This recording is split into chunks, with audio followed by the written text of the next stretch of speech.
आपको बहुत बधाई और आपके लिए धन्यवाद भी प्रेषित करता हूं कि आपने इतने अच्छे कार्यक्रम को सजाया और मून टीवी के सभी सम्मानित श्रोताओं को बहुत प्रणाम करता हूं। माँ शारदे को यहाँ पे प्रतिष्ठित मानते हुए अपना काव्य पाठ आरंभ करना चाहता हूँ, क्योंकि इस कार्यक्रम की थीम है मेरी माटी मेरा देश। तो मैं बताना चाहता हूँ कि हम कवियों को हमारे देश के समस्त नागरिकों की तरफ से पंक्तियाँ निवेदित करता हूँ कि माटी से प्रेम क्या है, कि रहते रहते इन शहरों में जब थक जाऊंगा यारो। हम लोग सब शहर के रहने वाले रहते हैं, लेकिन हमारी जड़ें आज भी गाँव में हैं। कि रहते रहते इन शहरों में जब थक जाऊंगा यारो, तो मेरे गाँव की मिट्टी में ही मुझको सुला देना। रहते रहते इस शहरों में जब थक जाऊंगा यारो, तो मेरे गांव की मिट्टी में ही मुझको सिला देना। और यही फरियाद मेरा आखिरी दर हो मेरी धरती, यही फरियाद मेरा आखिरी दर हो मेरी धरती। जहां पुरखे जले मेरे वही मुझको जला देना। आदरणीय दीदी कह रही थी कि घर चलने की बात हो रही थी। जब इस देश में नूह जैसी घटनाएं होती हैं, हम जैसे कवियों को दुख होता है और लगता है कि जिन्होंने इस देश के लिए अपने प्राण न्यौछावर कर दिए, वो इन घटनाओं को देखकर क्या कहते हो। मेरी संवेदना की पंक्तियां प्रकट करता हूं कि जिसमें खाया और खेले और हो पाए बड़े, जिसमें खाया और खेले और हो पाए बड़े, वो गांव अपना देहरी और दर जलाता है कोई। और माँ पिता की बात यदि अच्छी लगे ना कोई, तो क्या खुद अपने हाथ अपना घर जलाता है। बरगलाने पर किसी के फूंकते हो देश अपना, बरगलाने पर किसी के फूंकते हो देश अपना। क्या बताओ ये तुम्हारा अपना हिंदुस्तान नहीं है। बरगलाने पर किसी के, बरगलाने पर किसी के फूंकते हो देश अपना। क्या बताओ ये तुम्हारा अपना हिंदुस्तान नहीं है। और दोष ना दूंगा, दोष ना दूंगा तुम्हें, तुम फूंक देना ये जमीन। दोष ना दूंगा तुम्हें, तुम फूंक देना ये जमीन। हाथ रख के दिल पे कह दो ये तुम्हारी मां नहीं है। हाथ रख के दिल पे कह दो ये तुम्हारी मां नहीं है। और क्योंकि मेरी माटी मेरा देश का कार्यक्रम चल रहा है, हम ब्रज क्षेत्र से आने वाले लोग हैं, और क्योंकि हमारे बहुत बड़े कवि भारतेंदु हरिश्चंद्र जी ने भी कहा कि निज भाषा उन्नति है सब उन्नति को मूल, और बिन निज भाषा ज्ञान के मिटे नहीं यह पोषु। तो अपनी ब्रज भाषा में उन देशद्रोहियों को जो कि हमारे देश को जलाने का कार्य करते हैं, हमारे देश को गाली देते हैं, पंक्तियां निवेदित करता हूं ब्रज भाषा में कि जैसे जरासंध को चीर दे तो भीमसेन, निवेदन करता हूं ब्रज भाषा का कवि हूं। क्या बात है। जैसे जरासंध को चीर दे तो भीमसेन, ज्यों कार्तवीज को परशुराम कर डालते। जैसे जरासंध को चीर दे तो भीमसेन, ज्यों कार्तवीज को परशुराम कर डालते। अरे जैसे पजार दे तो बजरंगबली, लंका को दशकंदर को जो प्रभु राम कर डालते। तब काल में कमाल जैसे हुंडर में काली जैसे दुष्ट कंस को घनश्याम कर डालते। अरे भारत के वीर हम भारत के तीर देशद्रोही के काम को तमाम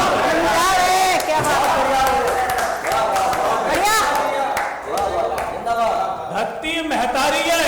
बिल्कुल अपनी लोकल लैंग्वेज में आना चाहता हूं और उसके बाद एक रचना पढ़ूंगा। क्या कहता है भारत का वीर रस का कवि, भारत का नौजवान देशद्रोहियों से।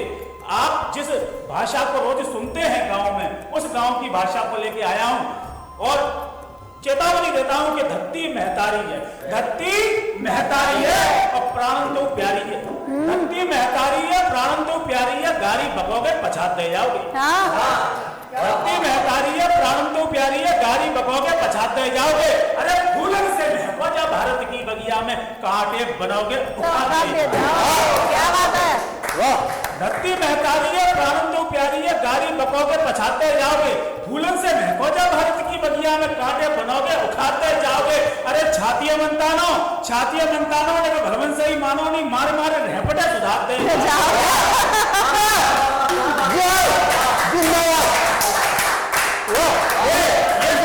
ये तेवर है हमारे गांव के कि धरती महतारी है, प्राण तो प्यारी है, गाड़ी बकोगे पछाते जाओगे। फूलन से महको जा भारत की बगिया में कांटे बनोगे, उठाते जाओगे। अरे छाती मंतानो मैं को भलमन से ही मानो नी मार मार रह पटे सुधारते जाओगे। और खून खोलाओ मत नरसिंह बनाओ, नहीं जांगने पे धत्तर के फांस रहेगा। इस पावन उद्देश्य के लिए हम यहाँ पर उपस्थित हुए। एक रचना निवेदित कर देता हूँ भैया। बिल्कुल बिल्कुल स्वागत। हमारे जिन्होंने हमको आजादी दिलाई उन शहीदों को नमन करता हूं, लेकिन आजादी आज तक जिन शहीदों की वजह से अक्षुण्ण है, हम इस आजाद हवा में सांस ले पा रहे हैं, वो सरहद के सिपाही, वो सरहद की शहादत देने वाले। एक 1999 में कारगिल का युद्ध हुआ, उसमें एक वीर ने अपनी शहादत दी, विक्रम बत्रा जी।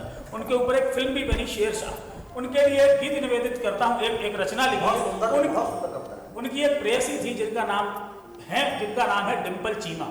आपने फिल्म देखी होगी शायद। उसको मैं आधुनिक मीडिया भी मानता हूं, और इसलिए मानता हूं क्योंकि उसने उनकी केवल सगाई हुई थी, शादी नहीं हुई थी। लेकिन सगाई के बावजूद वो चाहती तो शहादत हो गई, केवल सगाई तो हुई थी, दूसरी शादी कर सकती थी, लेकिन उन्होंने दूसरी क्या पहले ही होती, शादी नहीं की उन्होंने। उनकी तस्वीर को देख के आज भी मांग बढ़ती है, उन्हीं की तस्वीर को देख के आज तक करवा चौथ के व्रत मनाती हैं। क्या बात है, तो मुझे लगता है कि जब उनकी शहादत हो गई होगी विक्रम बत्रा जी की, तो उनकी आत्मा को दुख पहुंचा होगा कि मैंने इस लड़की के साथ अच्छा नहीं किया। उनकी आत्मा माफी मांगने के लिए डिंपल चीमा के पास पहुंची होगी, और क्या कहा होगा, यहां से कविता निवेदित करता हूं कि क्षमा क्षमा है मधुरे अपना वचन निभाना था मुझको। क्षमा क्षमा है मधुरे अपना वचन निभाना था मुझको। जन्म लिया था तो मिट्टी का कर्ज चुकाना था मुझको। सोचा झंडा लहरा दूं फिर सेहरा भी सजवाऊंगा, युद्ध भूमि से लौट प्रेयसी दुल्हन तुझे बनाऊंगा। पर अब की घंटी डिंपल चीमा की खातिर एक कहर लाई। अब की घंटी, फोन पे बात होती थी, अब की घंटी डिंपल चीमा की खातिर एक कहर लाई। आना था विक्रम को लेकिन उसकी हाय खबर आई। आना था विक्रम को लेकिन उसकी हाय खबर आई। 51-40 चोटी में क्यों खबर आई? 51-40 चोटी में पाकिस्तानी घुसपैठिए बैठे हुए थे। अरे दुश्मन ऊपर था, रखता था हिंद फतेह की आशा, और ये धरती भारत मां पर मिटने की अभिलाषा। तो मची होर मिट्टी की खातिर देने को कुर्बानी, तो मची होर मिट्टी की खातिर देने को कुर्बानी। और खौफ किसे मरने का जब बाहों पे चढ़े जवानी, खौफ किसे मरने का जब बाहों पे चढ़े जवानी। तो जैसे लंका को कर देते हैं तहस नहस बजरंगी, जैसे लंका को कर देते हैं तहस नहस बजरंगी, विक्रम ने ऐसे मसल दिए पाकिस्तानी हुड़दंगी। विक्रम ने ऐसे मसल दिए पाकिस्तानी हुड़दंगी, और उनका विक्ट्री साइन था ये दिल मांगे को। कहा था कि जब आप जो जीत जाएंगे चोटी पे तो क्या विक्ट्री साइन देंगे। तो हर हर महादेव के नारे जय भारत का शोर कहा, हर हर महादेव के नारे जय भारत का शोर कहा। पेच भवानी तुलजा की गर्जन करके घनघोर कहा, फतेह मुझे करने दो रावलपिंडी और लाहौर कहा। और गाड़ तिरंगा फिर विक्रम ने ये दिल मांगे मोर कहा। तिरंगा फिर विक्रम ने ये दिल मांगे मोर कहा। उनका प्रमोशन हो गया, कैप्टन बना दिया गया। उनको चाहते तो अवकाश ले सकते थे, कहा था कि अभी आप जंग से आए हो अवकाश ले लो। उस वीर ने कहा नहीं, भारत का वीर कभी अवकाश नहीं लेता। क्यों नहीं लेता? इतिहास उठा के देखिए कि कटे हाथ को फिर अपने पैरों से रण करते हैं, कटे हाथ को फिर अपने पैरों से रण करते हैं। अरे पैर कट गए, कटे हाथ को फिर अपने पैरों से रण करते हैं। पैर कट गए तो अपने मुंडों से रण करते हैं, और मुंड कट गया तो फिर इनकी चोटी रण करती है। तिल तिल कटने पर बोटी बोटी रण करती है। तिल तिल कटने पर बोटी बोटी रण करती है। तो यह रण दूसरे युद्ध पे चल देते हैं 38-51 चोटी का नाम, और अपने जीवन के अंतिम युद्ध पे चलते हैं। अरे यह रण पहले वाले रण से भी कुछ और प्रखर था, यह रण पहले वाले रण से भी कुछ और प्रखर था। क्या उन्हें पता कि यह उनके जीवन का अंत समर था? तो परशुराम का फरसा करके भीषण अट्टहास उठा, परशुराम का फरसा करके भीषण अट्टहास उठा। लाखों वर्षों का भारत का गौरवमय इतिहास उठा। हल्दी घाटी रणखेत पाटने महाराणा प्रताप उठा, और फिर गौरी का शीश काटने अपना पृथ्वीराज उठा। गौरी का शीश काटने अपना पृथ्वीराज उठा। जगह पद्मिनी का जौहर, जगह पद्मिनी का जौहर चित्तौड़ दुर्ग की माटी में, और लक्ष्मी बाई जा गई विक्रम बत्रा की छाती में। लक्ष्मी बाई जा गई विक्रम बत्रा की छाती में। आप में से हम में से कोई भी ऐसा व्यक्ति नहीं है जिसने लाइव उस युद्ध को देखा हो। मैं कोशिश करता हूं संजय बनने की और आपको उस युद्ध के दर्शन कराना चाहता हूं। आप देखेंगे मां सरस्वती ने, मां बागेश्वरी ने यदि सामर्थ्य दिया होगा तो आपके सामने अभी कुछ युद्ध प्रकट होता हुआ आपको दिखाई देगा। दृश्य देखिए, क्या दृश्य था उस युद्ध का। कहीं सरकटे रुंड, कहीं पर मुंड दिखाई देते। मुंड कहते हैं सिर को, रुंड कहते हैं नीचे वाले भाग को। कहीं सरकटे रुंड, कहीं पर मुंड दिखाई देते। जिधर घूमता बत्रा लाशों के झुंड दिखाई देते। अरे दुश्मन की गीली पतलूने शर्मसार हो जाती थी। दुश्मन की गीली पतलूने शर्मसार हो जाती थी। जब तक छुपते तब तक गोली आर पार हो जाती थी। जब तक छुपते तब तक गोली आर पार हो जाती थी। और भैया प्रयोग देखिएगा, कविता में सबसे नया अगर कर दिया हो कि जब तक छुपते तब तक गोली आर पार हो जाती थी। बंदूक बन गई थी नागर, बंदूक बन गई थी नागर, फन बेरी पर कस लेती थी। बंदूक बन गई थी नागर, फन बेरी पर कस लेती थी। और बैरल से गोली निकल निकल कर दुश्मन को डस लेती थी। क्या बात है। बैरल से गोली निकल निकल कर दुश्मन को डस लेती थी। बैरल से गोली निकल निकल कर दुश्मन को डस लेती थी। हाहाकार मचा, हाहाकार मचा, दुश्मन में शेर शाह का खतरा है। उनका कोड नेम था शेर शाह। हाहाकार मचा, दुश्मन में शेर शाह का खतरा है। और जंघा टेक टेक कर रण में लड़ता विक्रम बत्रा। है, क्या बात है, बहुत सारा। जंघा टेक टेक कर रण में लड़ता विक्रम बत्रा है। तो घुसपैठी का हर एक बंकर, घुसपैठी का हर एक बंकर कंकर कंकर कर डाला। घुसपैठी का हर एक बंकर कंकर कंकर कर डाला। और हर हर बम बम बोल बोल सब शंकर शंकर कर डाला। क्या बात है, बहुत। हर हर बम बम बोल बोल सब शंकर शंकर कर डाला। एक पंक्ति पढ़ने जा रहा हूं, 1.5 पंक्ति पढ़ूंगा और आगे की पंक्ति निवेदन करूंगा कि आप बोलेंगे कि जिसने मां का आंचल फाड़ा, जिसने मां का आंचल फाड़ा उनका सीना फाड़ दिया। अरे जिसने मां का आंचल फाड़ा उनका सीना फाड़ दिया। 38-51 चोटी पर अमर तिरंगा गाड़ दिया। क्या बात है। 38-51 चोटी पर अमर तिरंगा गाड़ दिया। कविता का अंत करता हूं, बस केवल उत्तर यह देना चाहता हूं कि इतना बड़ा वीर, ऐसा महारथी, वो उसकी शहादत कैसे हो सकती है, वो शहीद कैसे हो सकता है। इस प्रश्न का उत्तर देकर कविता का समापन करता हूं कि जो प्रण किया अमर तिरंगा पर्वत चोटी पर लहराया, जो प्रण किया अमर तिरंगा पर्वत चोटी पर लहराया। किंतु एक साथी दुश्मन से घिरा नजर था आया, साथी नवीन, उसका नाम नवीन था। साथी नवीन छद विक्षत और असहाय और घायल था। साथी नवीन छद विक्षत और असहाय और घायल था।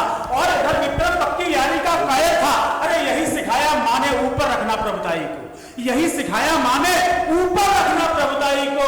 और राम छोड़ दे रण में कैसे बेहोश लखन भाई, क्या राम छोड़ दे रण में कैसे बेहोश लखन भाई को।